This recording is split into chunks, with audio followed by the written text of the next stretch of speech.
So in this video, we're going to have the enemy colliding with the actual player, and the player is going to take damage. So this video is very similar to the previous video in that we're going to use a collision. The last video was about a projectile colliding with an enemy. And so the first thing that we're going to do is we're going to go to our player and we're going to give it some HP. So we're going to go int HP equals 10. We're then going to go to our main function and we'll go enemy collides with player. Player takes damage. So we use our enemy array and we'll just use counter, regular counter. And then we're going to do a collision with the player. So if player1 dot rect dot get global bounds dot intersects with enemy array counter dot rect dot get global bounds, then player1 dot HP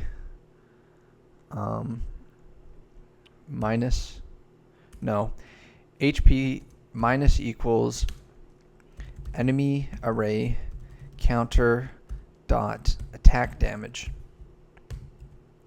So the enemy has a attack damage which is right here, and its attack damage is 5 right now.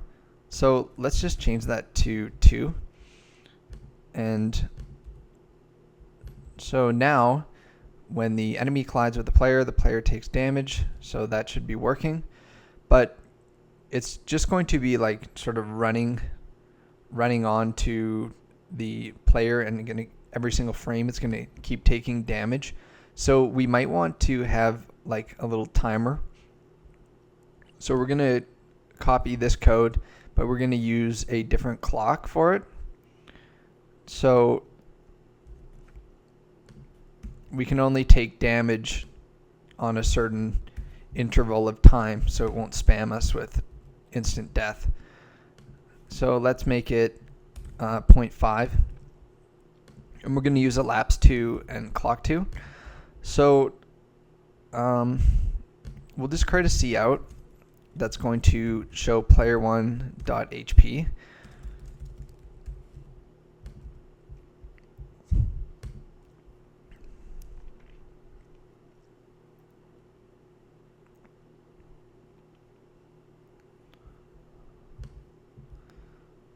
So I'm just going to drag this over. So right now we have 10 HP that we can see down here. Just trying to point to it with my finger. So if we run up every 0.5 seconds, we should be losing HP that we're interacting with it. So that worked. So that's good. So that's pretty much all there is to that. We could do something interesting, and we could create a new class, and we could actually show like damage, like a little text that appears, and it lasts a certain amount of time, and it moves up that shows the damage taken, or through the projectile damage at the enemy as well. So I think that would be a good thing to do right now. So let's just go to new file, C++, and then we'll do we'll call it text display. Header is selected as well.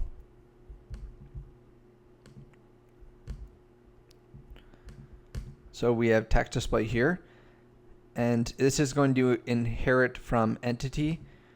So let's just let's go into player and copy this so it's easy.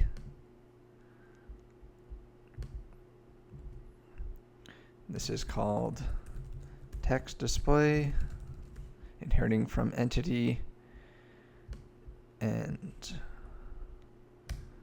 we can add the other stuff after.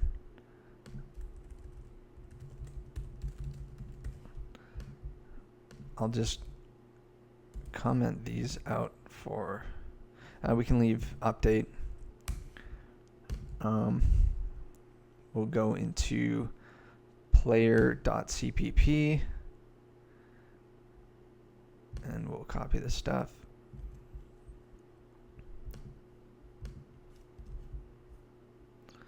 We can get rid of this method and we'll change this to text display, and that doesn't matter. The constructor is text display.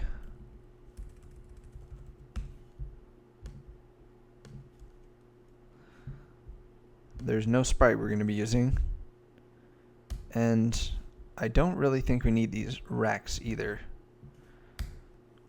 We're going to be using a text, so that's actually included in the entity that we're inheriting from right here, text.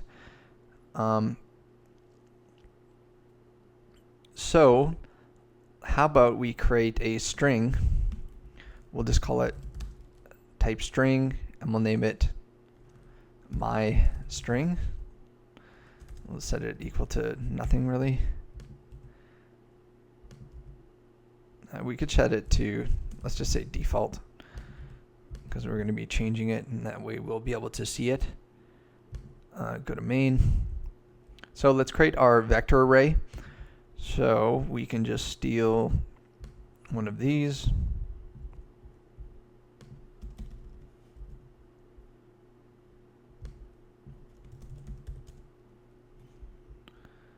This is a type text display. But we always need to include it right here. So we go text display.h.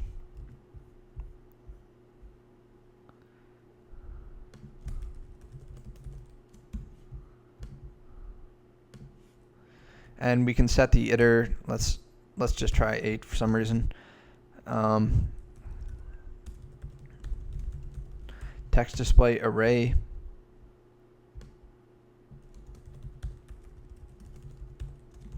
And if you're getting confused by any of this right now, go to the previous videos and watch them, and you will be able to know step by step how to do this stuff. I'm just sort of briefly explaining it. So class is text display, and we're going to name it text display 1. And we're not going to be doing a sprite. What we're going to do is we're going to access the text display 1 object dot text dot set string. Actually, we're going to do that later. We can just leave that blank.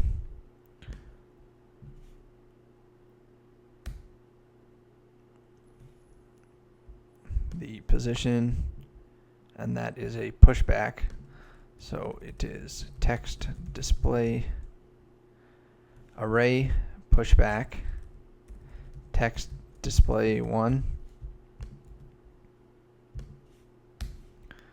Okay, so now we're going to do our drawing to the screen for it. So we're just going to go down where the other drawing is. And we're actually going to draw this one above everything because it's damage. So we do it at the very bottom. I'm just going to say draw text. And it's an iter 8. And it is a text display array.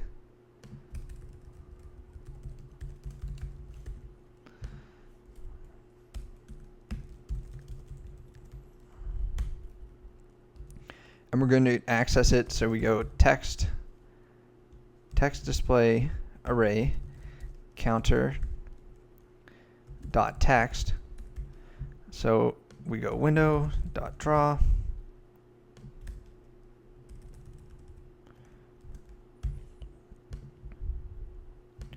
So if we actually push one back, we should be able to actually see it on our screen. Make sure that this worked. So we'll go text display 1 dot text dot set position, and we'll set the position at 300 300 just to see if it worked. Okay.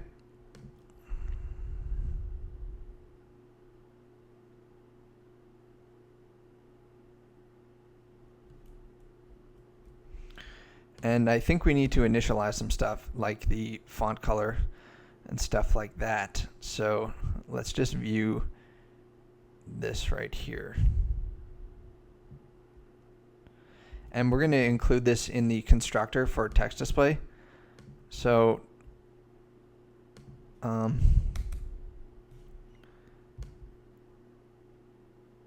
let's set we have to set the font actually outside of this constructor, but we can set this stuff right here. So we go text.setColor is white, character size is 50, and the default position can be 0 0, although we're going to change it after.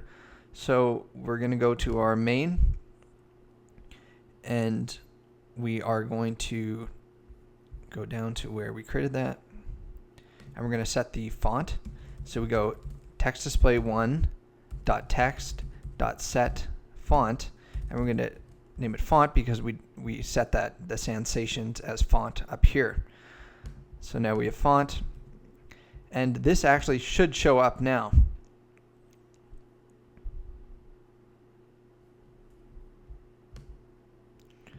But for some reason it doesn't. Let's take a closer look. We have font set.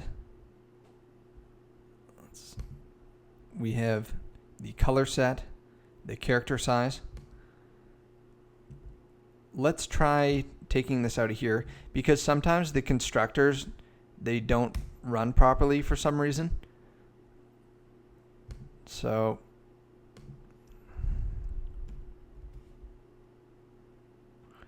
we set the font, and we're going to do text display 1 dot text set color, text display 1 dot text set character size, text display dot text dot set position, and then we push it back, and then we draw it using counter. I mean, this should show up. Let's find out.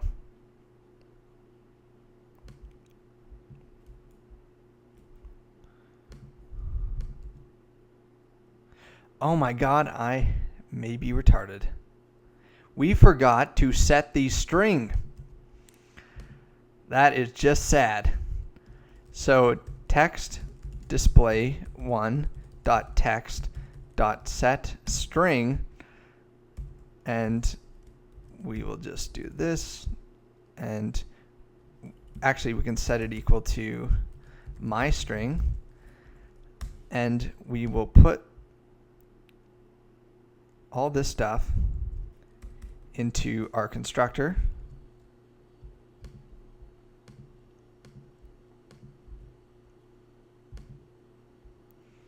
But we don't need that.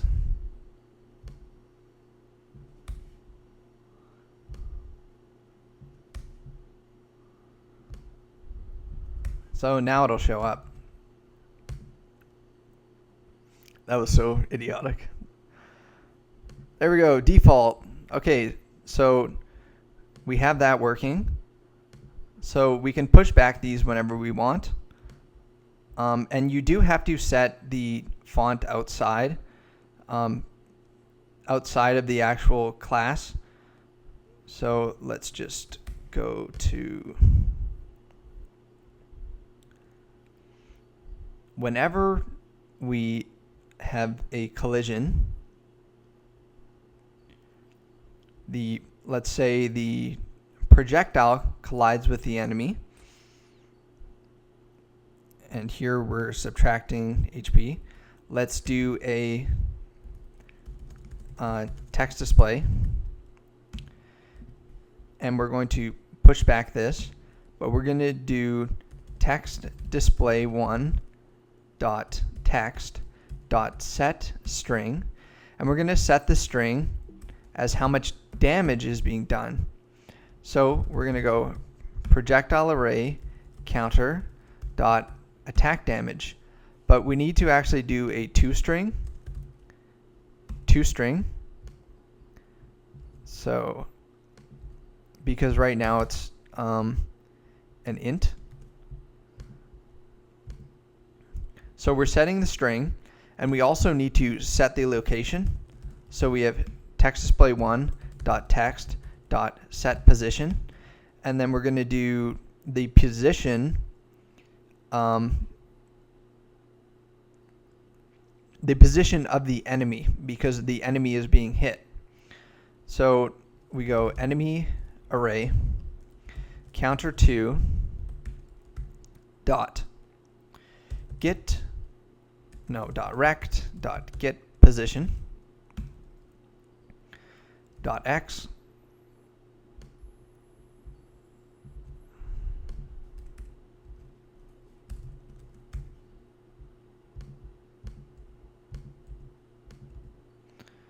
Okay.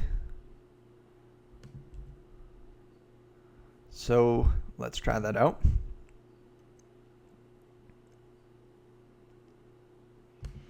So we're going to shoot. And so we just popped up the damage that we did. But what we're going to do is we're going to make it so that these are smaller, these damaged things, and they move up on their own. And then after a certain time, they delete. So it'll be pretty cool once that's going. Okay, so the text display. So what we're going to do is we're going to go into update, and we're going to go, as soon as it's created, it's going to move upwards. So we just go text.move. The X is not going to move, and the Y is going to go negative, aka up. We can actually go into here, and we can set its movement speed. So we can go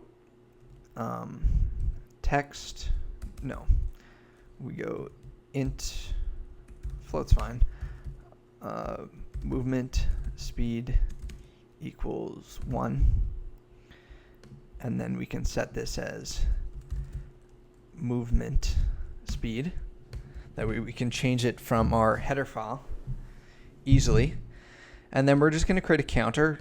So we're going to just go into here, create an int counter equals 0. And this is just like a previous video in the fact that we made a counter. And we're going to go counter plus plus if counter is greater than or equal to lifetime counter, then we are going to set it equal to delete. So we need a lifetime counter and a delete. So bool delete equals, how about we call it destroy. Bool destroy equals false, and int lifetime counter equals 0. No, lifetime. We'll just call it lifetime. Lifetime equals 100.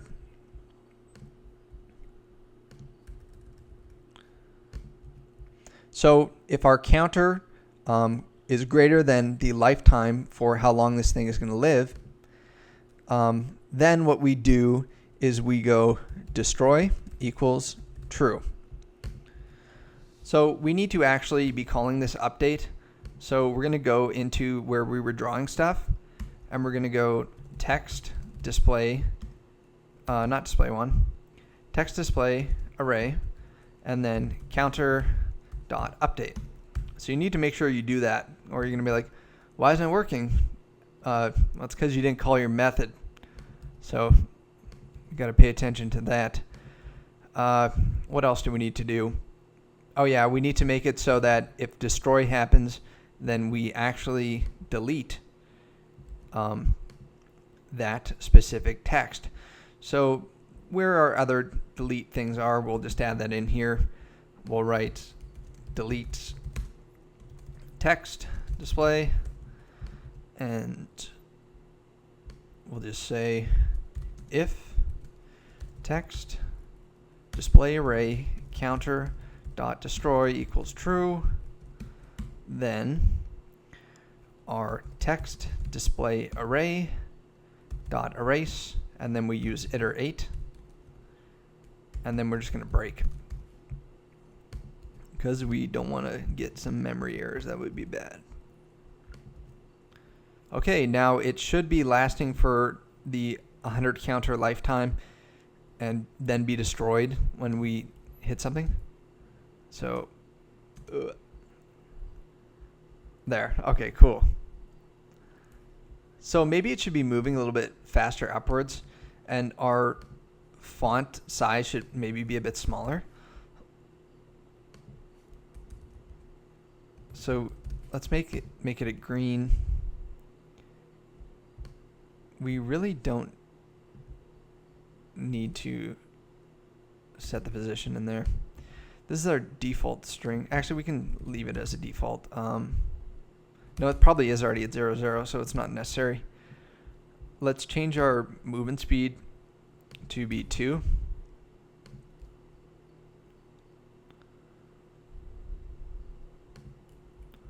So, boom. So green looks kind of stupid. I think we're losing HP. Yeah. Green looks kind of stupid, so let's change that. Let's change it to red. And there's one more problem that we have. I don't think that we're spawning in the text at the best location. Although it doesn't look too bad. But we could probably move it over a little bit by the half of the width of the enemy in the positive X direction. So where we have our projectile collides with enemy, the text display set position, we can increase the, well, negative is up, so we can just make this enemy array counter 2 dot rect dot get size dot y divided by 2, and then for x we can do, so now it's going to go to the top of the thing. The text is going to spawn at the top of the sprite, and for x we need to go in the positive direction. We go enemy array counter 2 dot rect dot get size dot x divided by 2. So now it should be spawning in the middle at the top of the sprite.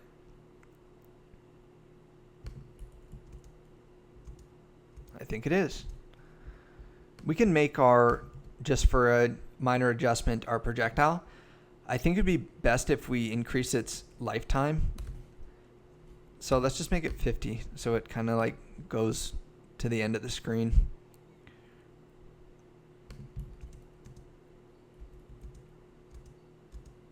Yeah. So that's perfect.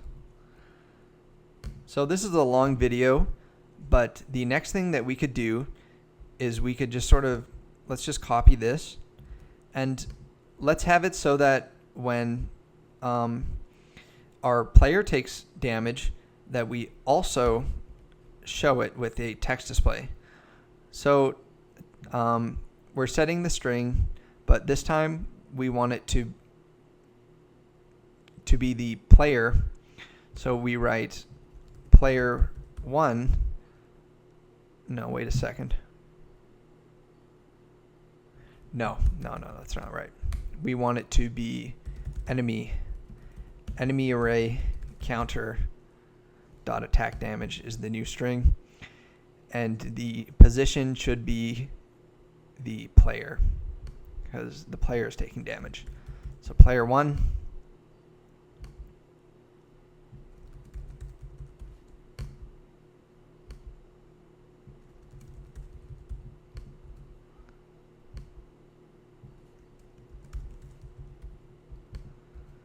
And then we push it back, and it does its business. But, yeah.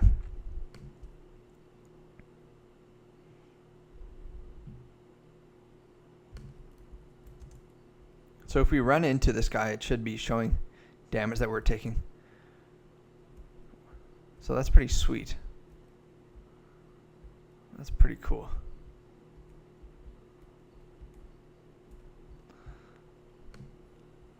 I think that's it for this video because it's getting a little bit too long. I'm not sure what we're going to do for the next video, but I'm sure I'll think of a lot of things once this stops. So be sure to subscribe and like the video if you learned anything useful, I suppose. Thanks for watching.